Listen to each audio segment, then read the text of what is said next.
We're back live with Rob and Cale. We're here with another edition. Today we're going to talk more on the brand side. Are we? Get into the marketing and grill Rob on some questions. So, boy. Wait, before we do, I have a question though. I do. I really have a question. Look, he's already flipping this. I do, just for one question. Because I've been watching so many videos about robots and how, and you said before, you already said, I don't know much about robots. So I don't know how you're going to be no value to this conversation, but just kidding. There's a company called Figure that I've been watching that they actually have robots that are working in the factory, and they feel within the next 36 months for $20,000 you're going to be able to buy, probably US, so it's like 100,000 Canadian, but you're going to be able to buy a robot that will be in your workforce or like in your house that you're like, go mow the lawn. Yeah. I mean, think of like most families probably spend, not 20,000, but over a 3-year investment to have your grass cut, your house cleaned, dinner cooked, eavesdropped clean. Like it's, I don't know. It blows my mind. They're so close to actually having it like live. So what does that do though? And I was going to ask you this, like what's that do to like a Walmart or a Tim Hortons or a Shoppers Drug Mart? Like if they're 20 grand, like what happens to their staff and their employees? They're not going to exist anymore. Like, honestly, and that's what I think too. Like, I don't know if they'll be like from a consumer point of view, they can't regulate. I can't see government or anyone regulating saying, hey, you can only, you can buy as many you want. But from a corporate point of view, I don't know. Can government say, hey, shoppers, you have to have so many humans percent? Like, I think they're going to have to. I mean, like, there's been talk. Government is so confused on how to even handle AI right now. Just period. I mean, period. But especially when it comes to AI, right? Because you have 80-year-olds that don't know how to turn on their phone that are making decisions now on how, like, what's going to happen to Shoppers Drug Mart employees. We just got canceled. That's our last show. Again, we got canceled again. Interesting. But yeah, like, whatever. The robot in the home is one thing, but like, what's going to happen to the workforce? Well, because you would buy. If you're like whatever, like you said, you can go buy 5 of these for $100,000. Well, yeah, like it could be live with Cale and a robot. Like I could kick you right off of here. It's about time. No, but I honestly, I'm just fascinated by it. I think maybe next show would be awesome to talk a little bit more about that because it sounds like it's like obviously Elon's close. He's working on it as well. But Figure sounds like they're like one of the ones that are. They're using it. There's videos of them working in there, and it's got like looks like it's crazy. Is the latest sort of version has like different fingers. They said is it possible? I don't know what this is. I'm throwing DJJ's over. Is it possible to pull that up right now so we can show our users? I'm not sure. You think you can, Nick? It's called Figure robot or something. If he can pull it up, great. But I was going to talk a little bit about Elon Musk right now in space. Did you see the 2 astronauts that got stuck? You need Jim here if you want to talk Elon Musk in space.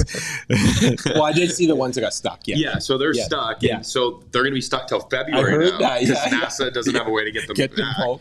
But Elon's going to, I guess, recover and retrieve them and bring them back. Well, he's going to. Yeah, like his space. That's the only way to get them back. Interesting. But there was a large discussion. I was reading a post on LinkedIn about like if we could only send these up to space. Look at that though.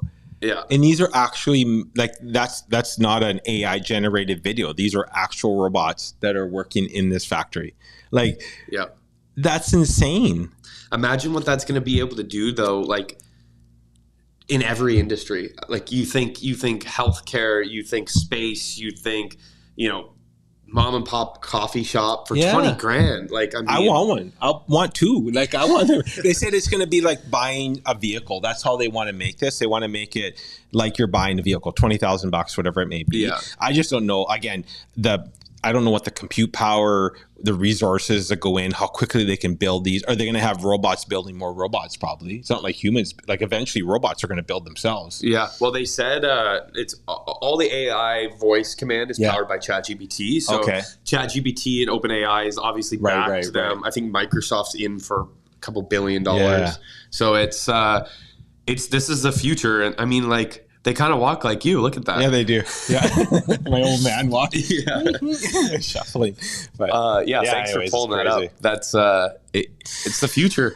I mean, and people are, even just on the development side, right, of small like SMS campaigns run by AI that people are still like, well, maybe not. Yeah, it's right. Like, look. I know. But it's interesting because I was actually doing some research on adoption in AI, and like there's only, I don't know, just in technology general, like 13% of the people that actually use the technology are the early adopters. Yeah. So it's such a small percentage anyways. Like, and I feel like we're still, especially, and I'll say it, like our market, we're like, it takes a while to get here. Right. So it's such a small, we live it every day. Right. We're like, why isn't everybody using it? But some people are like, I don't know, what am I supposed to do with it? And I think there's a lot of like, I was watching this video the other day, and it was like when the printing press came out, people doubted it. And then web came out, internet came out. It's a fad. Yeah.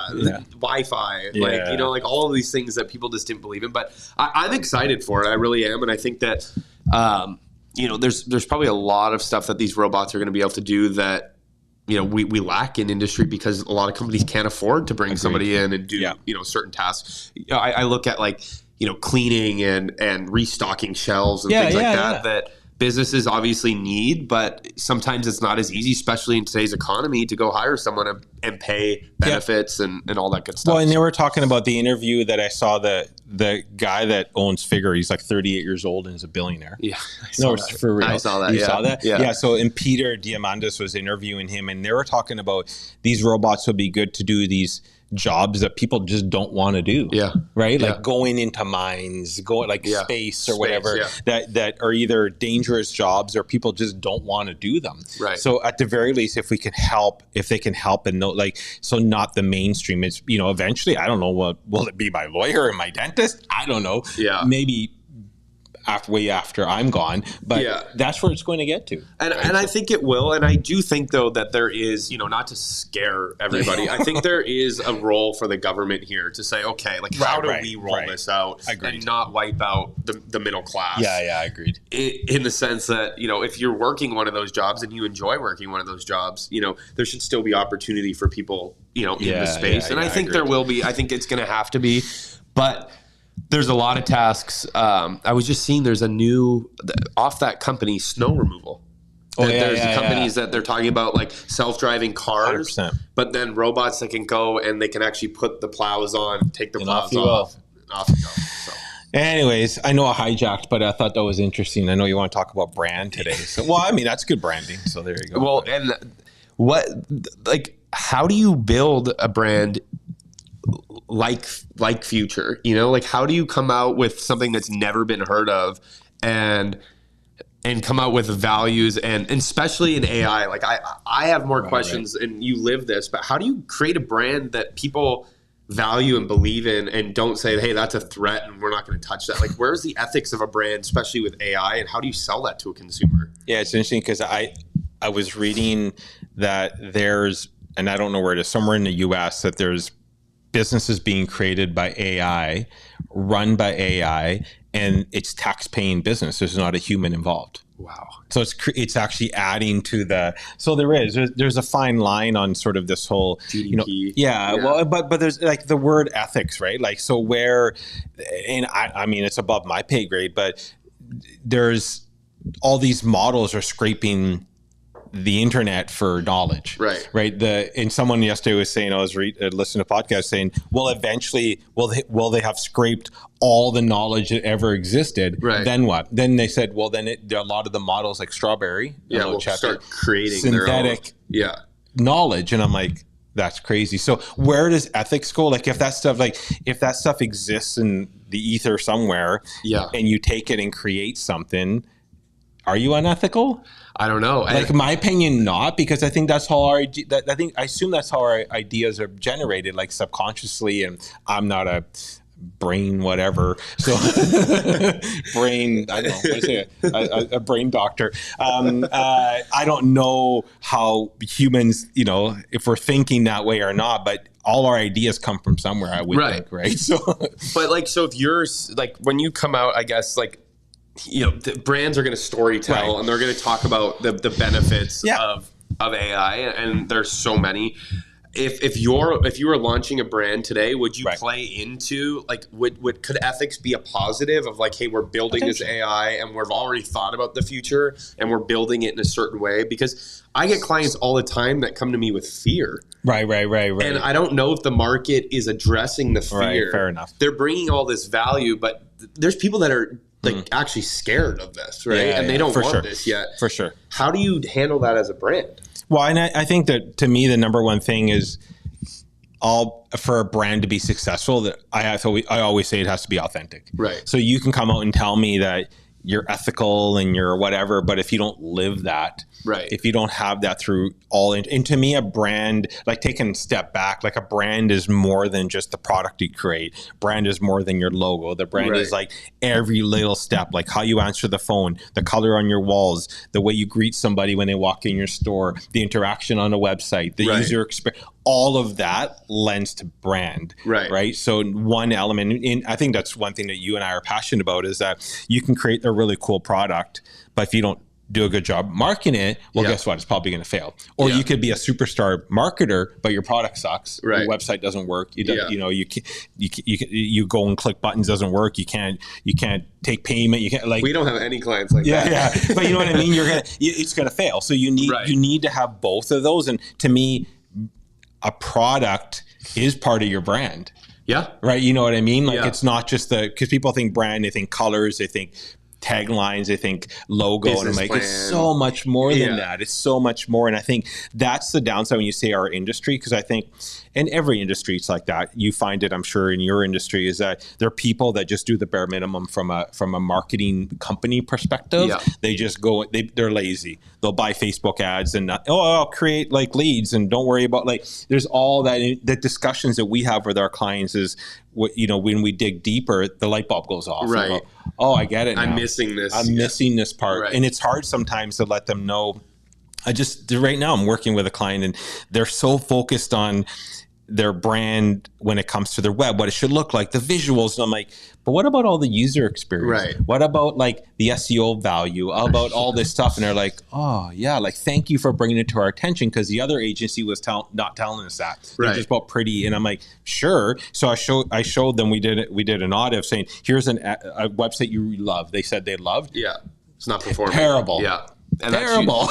Right. So. And it's when you have cash, right? And I tell my clients this all the time, is like, it has to be spread over multiple, like you can't throw all your spend on web design. Right. But you can also not throw all your spend on SEO. And you can't throw, like, I try to teach, or at least promote, like dumping a little bit into each bucket. Even the buckets that you might not believe in or may not want to invest in, you have to invest in those. And going back to brand, you said something that I think is really important, is people know if you're bullshitting. Well, 100%. People know if your brand says we stand for X, Y, and Z, and then you walk into the store, and it's totally different. And they don't stop. They're on their phone, or and they go don't to the website, or you go to the website, and it doesn't have that experience. Or you call. Yeah. And so today I posted something on LinkedIn, and I was actually kind of frustrated because a lot of brands keep posting what I think is directly from a ChatGPT or an AI bot. Right. It's the typical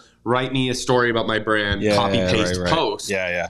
And it's long, and you can still see that it's formatted from the chat bot. Like the stars are still there, the spacing.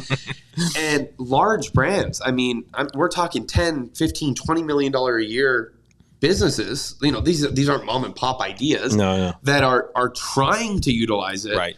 But I feel like their brand might be getting lost in the shuffle of like, hey, I'm just going to use AI, and because everyone's telling you to use AI. Yeah. And now you lose your voice. You're not being authentic anymore. Yeah. And that's the one thing I would say for AI that I'd be concerned with if I was a company or talking to a brand, is don't lose what made, like, who your brand is by using AI to be lazy. Because it's so easy to just ask ChatGPT or whoever to do something, copy and paste it, but it's not. And it's funny because I actually test that. Yeah. So, and I'm honest, I say it, like my LinkedIn. So I test sometimes where I literally will get it to write on ChatGPT and cut and paste. And, I'll maybe tweak a bit and see what the results are compared to me trying to write. I'm not a great writer. And are they good? Better? Oh, totally different. Okay. Totally different. Like there's actually, I just read yesterday, and I could be wrong, but I think LinkedIn is going to start marking posts that they think is I saw that AI too. generated or chat, right? So they're just to tell people, hey, you're reading something that was created from an AI. And I don't know if you saw, but LinkedIn now has their own built-in rewrite with AI. Yeah. And it's interesting because to me, and I don't work for LinkedIn, but I think you're losing value by encouraging quantity over quality. Like, you know, I don't care if the brand down the street posts 9,000 times a year or 9 times a year. I care if that brand speaks to me, 100%. Gives me what I'm looking for. And that all to me is what a good brand is. Like what you just said, like if you know who your audience is, because that's number one, you got to know who your audience is, and whatever you're putting out there, a content post, a video, your website, visuals resonates with your audience, right? Check mark. Yeah. Right. So it's interesting you say just about people posting too much. Totally not my idea. Gary Vaynerchuk, I remember him years ago, said he'd like to create a social channel where you're only allowed to post once a day. Yeah. So you really need to think about what you're going to post. Yeah. And I'm like, there's something there to say. So you're not going to go and say, look what I had for lunch today. You have to put real value in your post. I'm like, that would be interesting, actually. Limit people to post once a day on LinkedIn, Facebook, Wouldn't that Instagram. be a cool social channel? Like you get one post a day, and every 24 hours it resets. Yeah. So as a brand, you can say one thing a day. That's what I mean. Because I think brands would have fun with that, right? Like, what would Donald Trump do? I don't know. One long but I think that would be. You'd have to scroll. But I think that would be really cool because back to being authentic. Because sometimes I would say we don't want to. It's a question we get asked all the time. How much should we post on social media? Right. The answer is always when you got something good to say. Yeah. Like it's not about don't create noise. Yeah. Just if you have 3 really good things today because something's going on, post it. If you don't today, don't. Right. Right. And so would you recommend, like for clients or businesses that are listening, do you recommend using AI to write posts and then kind of editing it from there? To give you some ideas, or do you ask AI to like give me ideas on posts and then write them yourself? Like, how can our listeners utilize AI without the copy paste model? Because maybe it's just because I use it so much, but I can tell instantly this was written by ChatGPT. I think that you should just hire us to do it. Just kidding. Here's right here. If you click the link below. We have a special right now. I mean, I use it. The way I use it is I like the idea generation because I'm not a great writer. Yeah. So I'm the one that will go say, this is kind of what I want to talk about. This is the tone I want. Can you create a content calendar for next week for me focused on these topics? Right. It'll come back. I might go back and forth with it. And then what I do is I bring it into Word or whatever you want to use and edit it. Right. Then I'll go in and say, I would never use this word. I would never talk this way. But I use it more as an idea generation to get me started. Because one thing that I get, if clients are busy, they don't know how to start. They don't know where to post or what to post or usually that's what holds them up is like, well, I don't know what to put out there. Right. Like where do I start? Yeah. So that's where I think we talk about ChatGPT, but there's so many other tools out there, right? Like that you don't. ChatGPT is sort of the one that most people talk about, and I mean, actually, I've been playing around with Elon's Grok. Yeah, it's actually for like image generation. It's like 100 times better than. Well, and there's so many. So like I can name 50 like just social media like content creation, image creation, right? But it's how do people navigate that? And I like your idea of like, hey, getting some ideas, working on content, and then you can go to some of these tools and say, hey, create me a graphic, create me a picture. Yeah. And it's better.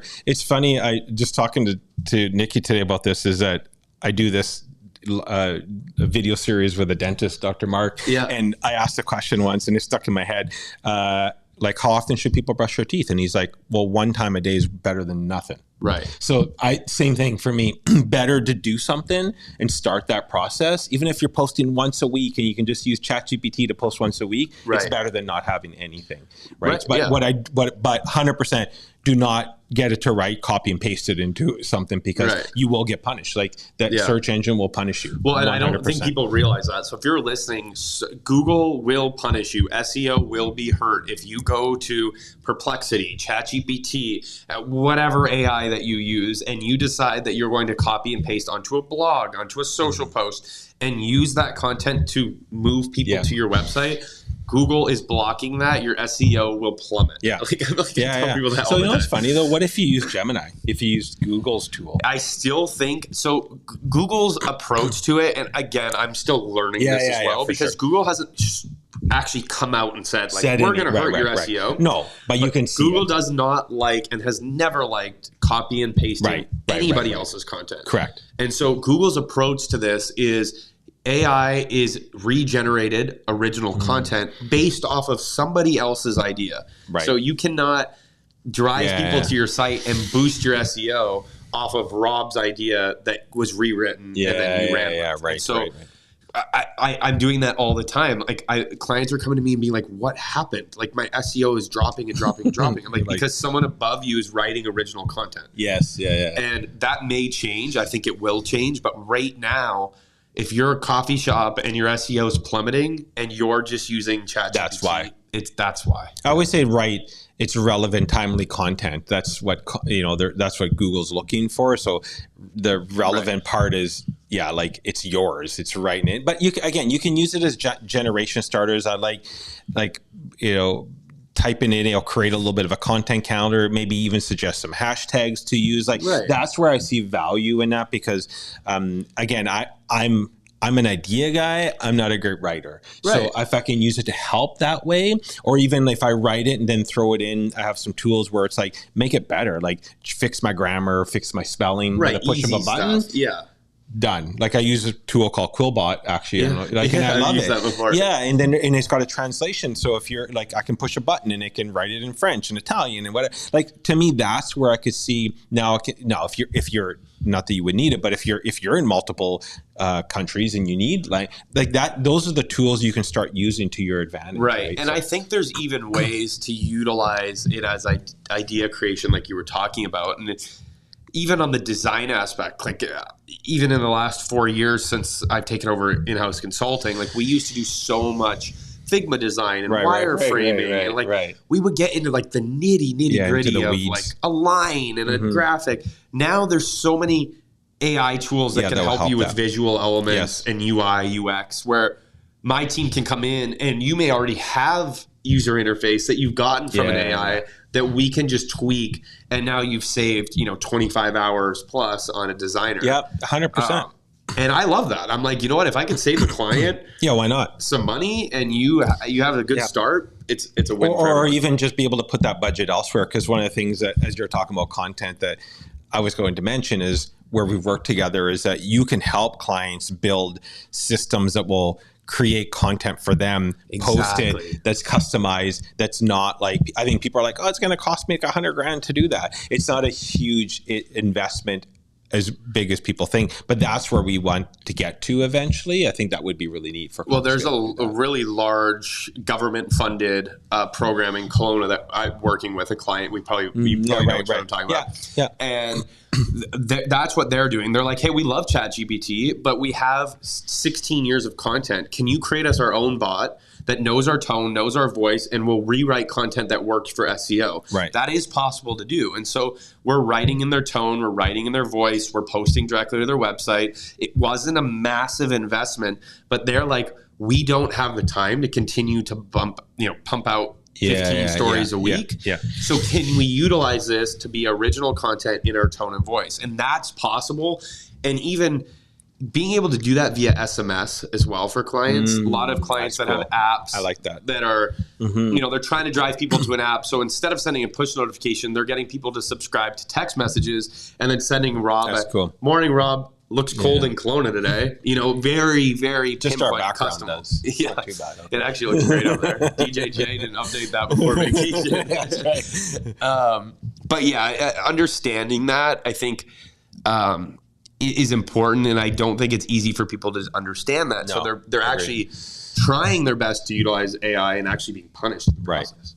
Yeah, interesting. I think the last word I'll say, sort of from a brand perspective on all this, is a big thing for me is consistency. Yeah. Like, I think brands that are successful are consistent in everything they do.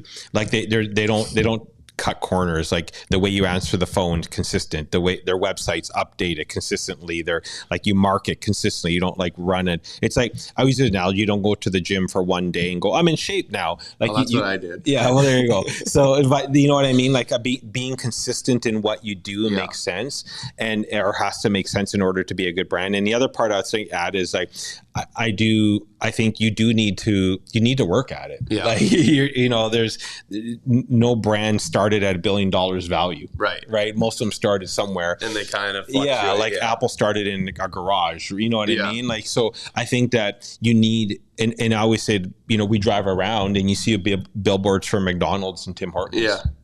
If they have to advertise, if you're a little mom and pop shop, you have to advertise. Yeah. Like, because the big guys who don't probably need the advertising still advertise. Right. So. And going back to Apple though, like I think Apple's exactly what you mean. Like even back to the garage days, it's an Apple product. 100%. You open that packaging and those 100%. Sharp corners in that thick phone box. 100%. They've got that down. And I think that's a great example for businesses out there is like, consistency is key. Look at Apple, look at Google, look at Microsoft, right? The Microsoft Word icon is still the Microsoft Word icon. Yeah. You know what it is. Well, and it's not even about dollars at that level. It's the process that they're doing. That's what I tell, like, I get it. Our businesses we work with don't have the budgets at Apple and Microsoft, but it's the fundamentals of marketing, the fundamentals of what makes a brand is the same. Doesn't matter if you're $1 billion company or if you're $100 company, because you need to do the things to be successful. Right. And that's all.